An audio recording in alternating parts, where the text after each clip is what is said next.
What if I told you that a single naval battle decided the fate of Europe for an entire century? What if one man, standing on the deck of his ship, could crush Napoleon's dream of invading Britain? And what if that same man would achieve immortality, not by living forever, but by dying at the very moment of his greatest victory? This is the story of Admiral Horatio Nelson. The Battle of Trafalgar. October 21st, 1805. The day the sea itself roared with cannon fire. In this video, you'll discover why Napoleon's invasion of Britain failed before it even began. How Nelson's daring tactics broke every rule of naval warfare, and the tragic, heroic ending that turned Nelson into a legend. Close your eyes and imagine it. The salty wind of the Atlantic, the creaking of wooden decks, thousands of sailors bracing themselves for battle, and across the horizon, the combined might of France and Spain.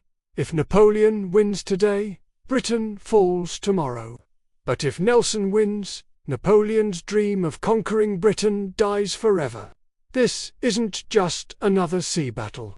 This is a fight for the future of Europe. This is Trafalgar. And today, we're going to relive it, moment by moment, scene by scene. So grab your seat, hold your breath, and let's sail back in time to the dawn of October 21st, 1805. The world is about to change, and it all begins with the rise of Napoleon.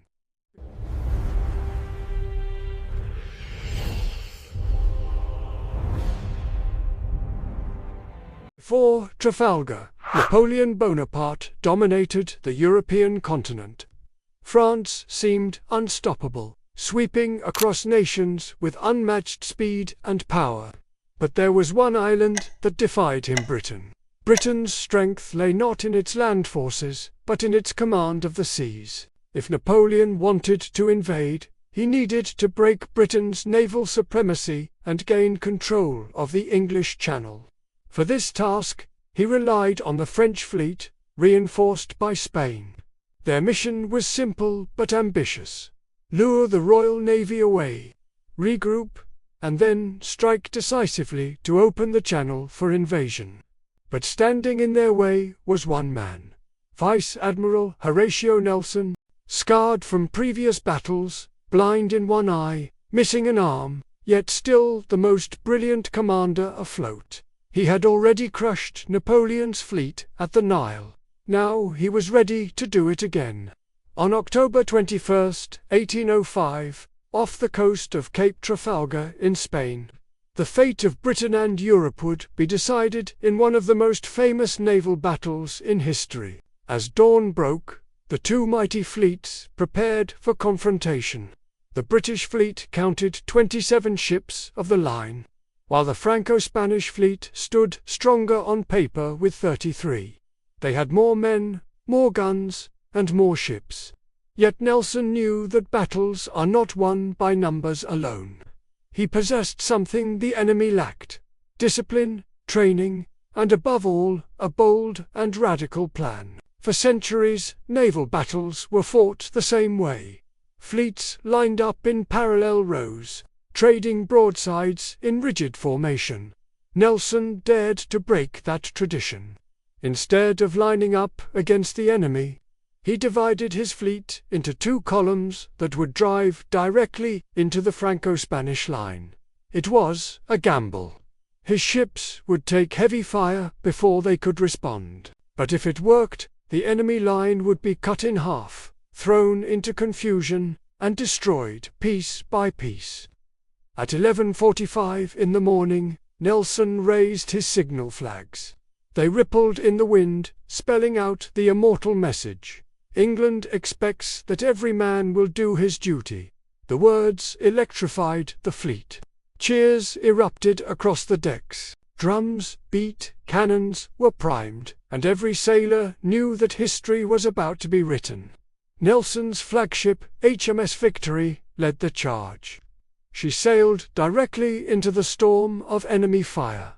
Cannonballs ripped through her sails and timbers. Splinters flew like daggers, cutting men down. Yet victory pressed on. At last, with a thunderous crash, she collided with the French ship Redoutable. The two giants locked together, their crews unleashing hell at point-blank range. Cannons boomed, muskets blazed, and the sea vanished in smoke and flame. Elsewhere, Admiral Collingwood's Royal Sovereign tore into the enemy line, blasting broadsides with devastating force. One by one, the British ships pierced the enemy formation. The Franco-Spanish fleet, trapped in chaos, struggled to regroup. Battle raged for hours. The air reeked with gunpowder. The decks ran red with blood. Yet Nelson's daring plan worked. The enemy line was shattered beyond repair. Amid the chaos, Nelson walked calmly on Victory's deck, directing the fight. Then, from the rigging of the Redoutable, a French marksman spotted him. A single musket ball was fired. It struck Nelson in the shoulder, tearing through his spine. He collapsed instantly. The crew rushed to his side and carried him below deck. He knew at once that the wound was fatal, yet he showed no despair. By late afternoon, the outcome was clear. The Franco-Spanish fleet lay in ruins, 22 of their ships captured or destroyed. Not a single British ship was lost. Above deck, cheers shook the air. Napoleon's dream of invading Britain was crushed forever. Below deck, Nelson lay dying. His officers gathered around, many weeping. But Nelson whispered his final words. "Thank God, I have done my duty." At 4:30 p.m., Horatio Nelson drew his last breath. At the very moment of his greatest victory, he became immortal. The Battle of Trafalgar was far more than a naval victory. It was the birth of a legend. Britain's naval dominance was secured, lasting for more than a century. Napoleon, though still powerful on land, would never again threaten Britain with invasion. And Nelson's name would echo through history, enshrined as one of the greatest commanders of all time. When news of his death reached Britain, the nation was struck with both triumph and grief. They celebrated their victory at sea, but they mourned the loss of the man who had made it possible. Nelson's body was preserved in a cask of brandy and carried back to England. He was given a state funeral and laid to rest in St. Paul's Cathedral, where thousands gathered beneath the great dome to honor him. Even today, his memory stands tall in London's Trafalgar Square, where Nelson's column rises high above the city. It serves as a reminder of courage, sacrifice, and duty. The sea was his battlefield. Victory was his gift. Immortality was his price.